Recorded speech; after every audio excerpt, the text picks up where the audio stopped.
Okay guys, continuation tayo guys kung circle. Okay. Now, hindi na natin ito patatagalin guys para marami tayong mabigay na kaalaman sa ating mga students. Okay? Mga pre-calculus students dyan, Sir Javi na ito. Follow kayo kay Sir Javi guys. Marami kayong matutunan dito kay Sir Javi guys. Okay? Department of Education, shout out to you. Okay? Para ito sa mga grade 11 students sa Pilipinas. Okay. And of course, Department of Education para mayroon tayong ambag sa ating Pilipinas kahit nandito tayo sa ibang bansa, still meron tayong nabibigay na kalaman through this platform. Okay? Kaya kapag makita mo ang video na ito, this is for you, this is for our students. Paki-share and like and support Sir Javi's mathematics tutorial. Okay? Let's proceed. Now, write the equation of the circle whose diameter is the line segment joining a -3, -4, and B4, 3. Dito, Sir Javi, kapag hindi mo alam yung mga konsepto ng parts ni circle, mahihirapan ka talaga. But, ang idea ni Sir Javi dito, guys, ang una nyong gagawin, guys, i-plot nyo ang points sa Cartesian plane. For example, we have Cartesian plane. Okay? Diba? -3, -4, that is located in quadrant 3. Negative. So, this is point A. -3, -4. Ang point B is 4, 3. That is located quadrant 1 kasi positive. So, this is point B, 4, 3. Tama? So, kapag i-connect natin yan, Sir Javi, okay? That is not appropriate, but that is how we visualize the problem.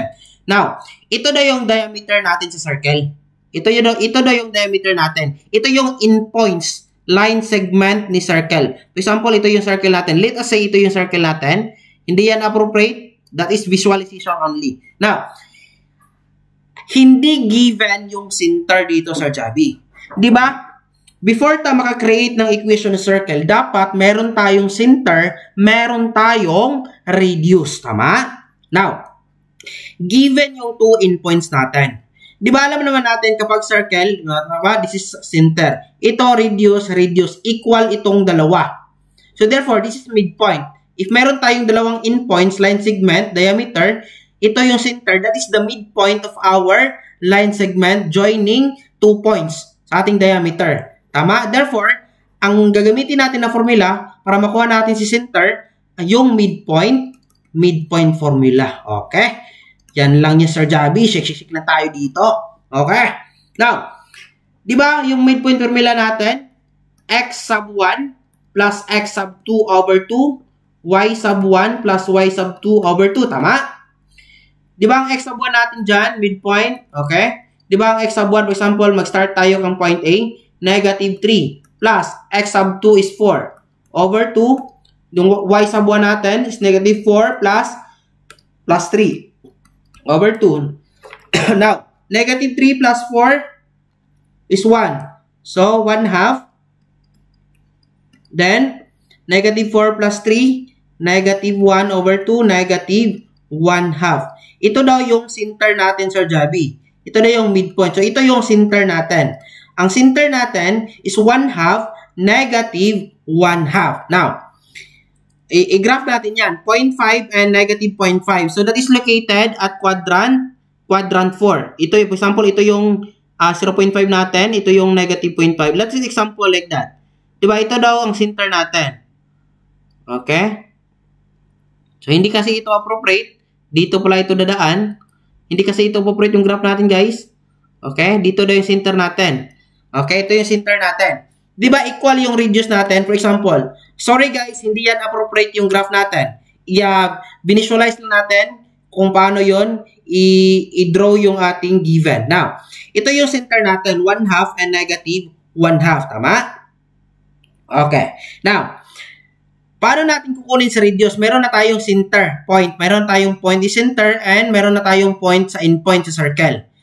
Either A and B, kahit sino sa kanila, yung pipiliin natin, makukuha din natin yung radius natin. Diba yung distance formula between 2 points? D is equal to square root x squared. X squared naman noon. Okay? X sub 2 minus x sub 1 squared plus y sub 2 minus y sub 1 squared. Tama? Okay, now, dito kang Sir Javi, kamo na bahalang suldra. Basta kay diri ka Sir Javi, itudlo ni Sir Javi ang calculator technique kung paano kukunin si points. Okay? Distance of 2 points using calculator technique. Kapag pipiliin natin si point B guys, 4 and 3. Ang di ba ang point is center 1/2 and -2. So kapag calculator mode tayo, then i-complex natin yung calculator natin. Dapat naka-complex mode. After that, shift height. Okay? Shift height. Dapat absolute value. Bakit? Walang negative na distance. Okay? Now, open parenthesis. Di ba yung point A na ang center natin is 1/2? Ilagay lang natin ng 1/2. Okay? 1/2. Then, isubtract natin 1 sa y. Negative, minus negative 1/2. Maging positive na yan because negative minus negative, di ba? Change the sign of the subtrahend. Maging 1/2 na yan. Okay? 1/2 pero lagyan natin ng I. Okay? Dapat lagyan ng I. Then subtract. Di ba? Yung pipiliin natin na point is point B. So 4. Then i-minus lang natin yan. Minus 3I. Okay? Dapat lagyan ng I imaginary. So ang reduce natin, yung R natin is 7 square root of 2/2. Di ba yung, ipakita lang natin, di ba, HK yung ang equation natin, so therefore, ang gagamitin natin, x minus h squared plus y minus k squared is equal to r squared, tama? Now, di ba, kanina, ang nakuha natin na reduce is 7 square root of 2/2. Di ba, r squared yung nasa formula, i-square natin ito. That is 49/2, okay? Yung r squared natin is 49/2. Kaya yung equation ni circle, ito yung h natin, ito yung k natin, x 1/2 squared, substitute lang natin, y minus k, daw, minus 1 yan, maging y plus 1/2 squared is equal to 49/2. Okay? Shake. Now, tingnan natin Sir Javi. Granting for the sake of argument.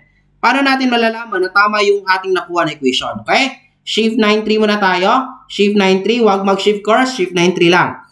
I-type natin yung ating equation. Alpha x. Di ba yung mga points natin nag-lie yan sa circle? Dapat mag-satisfy yan sa ating equation sa circle na nakuha. Okay? Then squared. Then after that, y. So y naman. Y, alpha y. Alam nyo na yan mag-solve guys. Hindi ko na isolve distance formula. Para mas madali tayo. Para mas madali natin makuha. Pero dapat pa rin yun yung isolve. Para makuha nyo yung sagot. This one. If isubstitute doon natin itong dalawang points, dapat mag-equal daw yan ng 49/2. Dapat mag-satisfy. Unahin natin si point B. Yung x natin is 4. Yung y natin is 3. Dapat 49/2 ang sagot nito. Di ba? 49/2. Tama. Kasi nag-lie siya sa points. Sa circle. Nag-lie yung points sa circle. Ito naman, negative 3. Dapat mag-satisfy din yung point A. Negative 3, negative 4. That is how we check our answer, guys. Okay? Sagot 49/2. Therefore, tama yung sagot na nakuha natin. Okay? Shake lang tayo dito. Sa next video natin, ipapakita natin kung paano pa mag-solve ng kung paano kunin yung equation ng circle given yung mga tangent line and center. Okay?